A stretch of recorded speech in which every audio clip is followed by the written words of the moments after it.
Hi, I'm Simon with AppliancePartsPros.com. Today we're going to show you how to repair your appliance.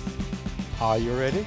Remember, anytime you work on your appliance, make sure it's unplugged or the circuit breakers are off so there's no chance of electrocution. In this video, we'll show you how to replace the door bean in a GE refrigerator. It's going to be a very easy repair. It should only take a few minutes to show you how to do it. When you open up the package, you're going to get a new door bean. This door bean is mounted at the bottom of the fresh food compartment door. It's used for storing small objects in the fridge.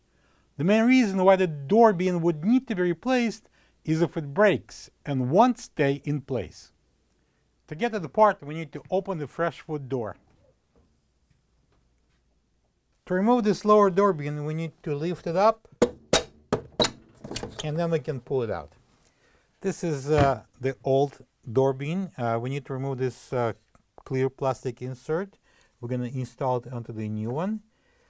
We're going to pull this side out, and at the same time we're going to bend this in and remove. And this one will come off easily. This is the old door bean next to the new one. If you don't have this part, you can get it from AppliancePartsPros.com.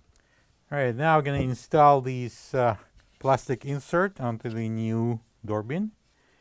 I'm going to insert this side into this cutout.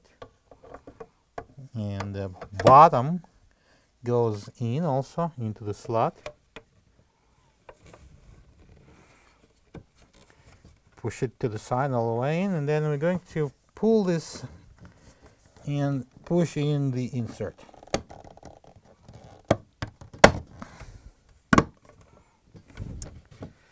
Alright, now I'm going to install it into the fridge. Well, to install this door bean, we're going to place it above the notches here, push it in, and I'm going to press it down. And now we can close the door. Plug the fridge back in and make sure it's cooling. Thank you for being a part of another successful repair brought to you by AppliancePartsPros.com. For any of your future appliance repair projects, please check out our other videos available on our site, on Facebook, on YouTube, and on Instagram.